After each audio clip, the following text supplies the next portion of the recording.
un chocolat au caramel? Ah ça non, hors de question. Mais papa, Non, non et encore non. Tu connais mon dégoût pour ce genre de bêtises. ça a pourtant l'air si bon. Ou bien un bonbon à la fraise? Non plus, les bonbons c'est du sucre, le sucre c'est des caries, les caries c'est le dentiste il répare. Et le dentiste qui répare, c'est moi.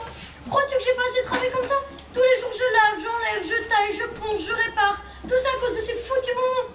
Willy, je te l'affirme, tu ne seras pas mon patient. Tu auras des dents droites, blanches et propres. Car jamais tu ne toucheras à ces cochonneries. Tu m'entends? Jamais. Un jour il verra, oui, un jour il verra à quel point les sucreries sont formidables.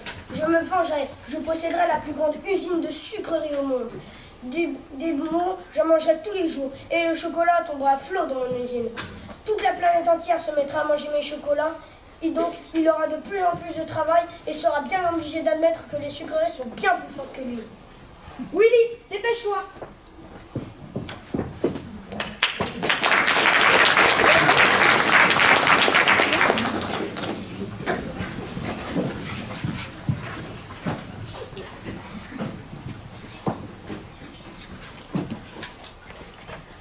Ce vieux monsieur et cette vieille dame sont les parents de monsieur Bucket. Ils s'appellent grand-papa Joe et grand-maman Joséphine. Et voici les deux autres vieux. Le père grand-papa George et la mère grand-maman Georgina de madame Bucket. Voici monsieur Bucket. Voici madame Bucket. Monsieur et madame Bucket ont un petit garçon qui s'appelle Charlie Bucket. Voici Charlie. Bonjour Charlie. Bonjour, bonjour et rebonjour. Il est heureux de faire votre connaissance. Toute cette gentille famille, 6 grandes personnes et un petit garçon, vivaient dans une maison de bois beaucoup trop petite pour y abriter tant de monde et la vie était tous confortable. Une quai seulement et un lit occupé par 4 vieux tellement fatigués qu'ils n'en sortaient jamais. Pas question d'acheter notre maison, ni même un autre lit. Ils étaient bien trop pauvres pour cela. Monsieur Bucket était le seul à avoir un emploi. Il travaillait dans une fabrique de pâte à dentifrice. Assis sur un banc, il passait ses journées à visser des petits capuchons sur les tubes. Mais un visseur de capuchons est toujours très mal payé. Et monsieur Bucket ne parvenait même pas à acheter tout ce dont la moitié qu'ils avaient besoin.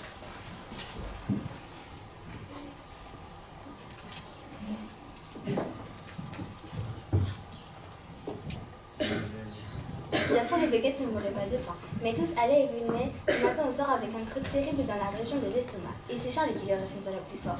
Il rêvait désespérément de quelque chose de plus nourrissant, de plus réjouissant que du chou et de la soupe au chou. Mais ce qu'il désirait par-dessus tout, c'était du chocolat. En allant à l'école, Charlie passait devant les vitrines. Il s'arrêtait l'eau à la bouche pour observer les tablettes de chocolat empilées. Une fois par an seulement, le jour de son anniversaire, Charlie recevait du chocolat.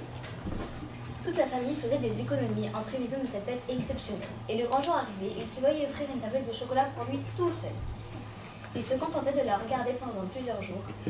Puis, il en croquait un, et chaque jour un. Et c'est comme ça que Charlie faisait durer ce merveilleux cadeau pendant plusieurs mois. Mais ce qui torturait le plus Charlie, et on n'imaginerait pas de plus monstrueux supplice, c'est qu'au sein même de sa ville se trouvait une énorme chocolaterie, et pas n'importe laquelle. C'était la plus grande et la plus célèbre du monde entier.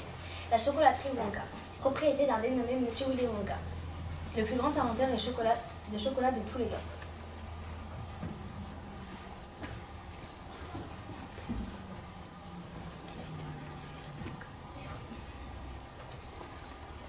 Et dehors, tout autour, l'air embaumé d'un délicieux et capiteux parfum de chocolat fondant.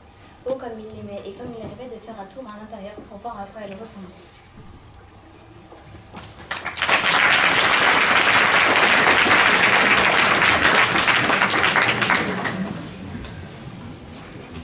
Le soir, après avoir mangé sa soupe au chou noyée d'eau, Charlie allait dans la chambre de ses grands-parents pour leur souhaiter bonne nuit.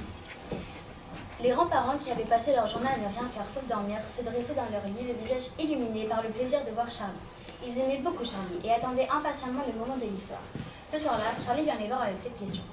Est-ce bien vrai que la chocolaterie Wonka est la plus grande du monde?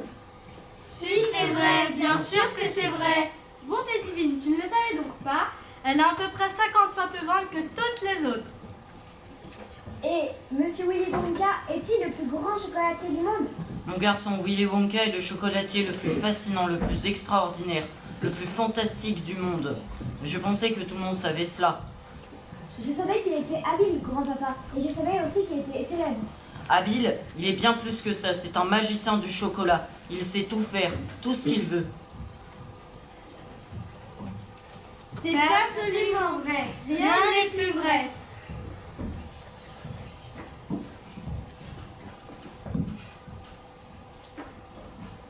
Voulez-vous bien m'en parler maintenant, s'il vous plaît? Certainement, mon petit. Viens t'asseoir près de moi et écoute bien. Oh, quel homme ce monsieur Willy Wonka! Savais-tu qu'à lui seul, il avait inventé plus de 200 nouvelles variétés de chocolat, chacune plus onctueuse, plus délicieuse, plus sucrée les unes que les autres?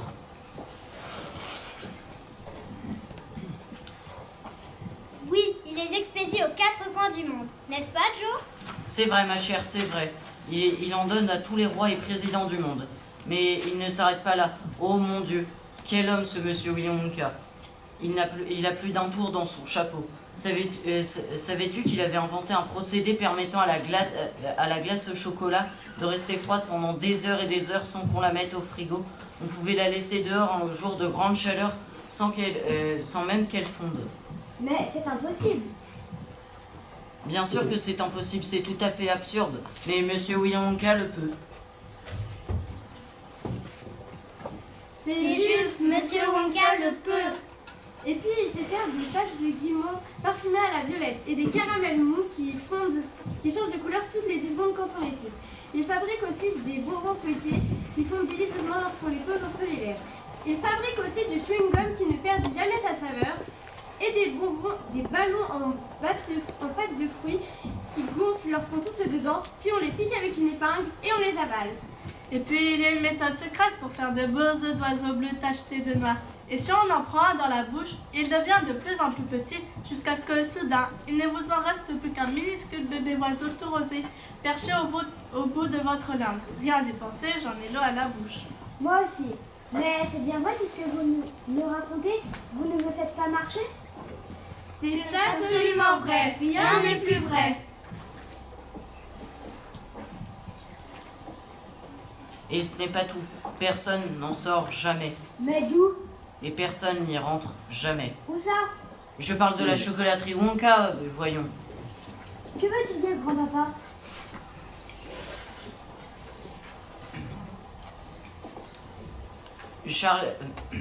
Charlie, dans des usines normales, le matin, une foule d'ouvriers arrivaient le matin aux portes de l'usine et repartaient le soir.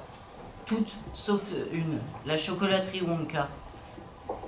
Je ne sais pas, grand-papa. Quand je passe devant l'usine, les portes paraissent toujours fermées.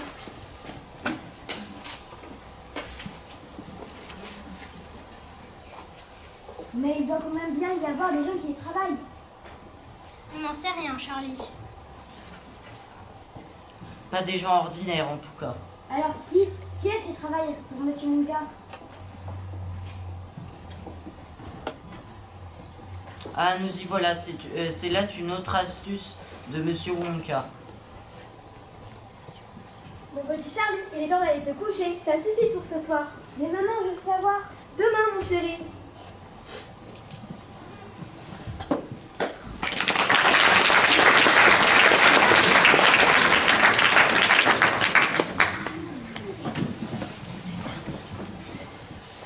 Le lendemain, les grands-parents racontèrent la suite de l'histoire.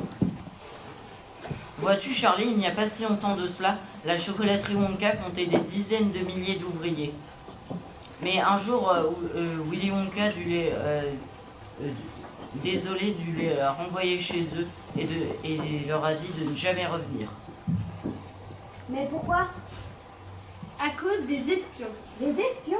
Oui, car tous les autres chocolatiers s'étaient mis à jalouser les merveilleuses confiseries que fabriquait Monsieur Wonka et à lui envoyer des espions pour lui voler ses recettes. Les espions se firent embaucher par la chocolaterie en se faisant passer pour de simples ouvriers. Et cela leur permit, pendant qu'ils y étaient, d'étudier de quoi étaient faites certaines de ces merveilleuses recettes. Et après, ils revenaient à leurs usines pour tout raconter. On suppose, puisque peu après, l'usine Fickelgruber s'était mise à fabriquer des crèmes glacées qui ne fondaient jamais. Puis la chocolaterie Prodnos sortit un chewing-gum qui ne perdit jamais sa saveur, même après des heures de mastication. Et puis la chocolaterie Slugworks s'est mise à fabriquer des ballons de confiserie que l'on gonflait et crevait avant de consommer. Et ainsi de suite, et ainsi de suite. Et Monsieur Willy Wonka se tira les cheveux et hurla. « Je vais être ruiné, mon usine, je vais devoir la fermer. » Mais il ne l'a pas fermée. Mais si, il l'a fermée. Il a dit à tous ses ouvriers qu'il était navré mais qu'ils devaient rentrer chez eux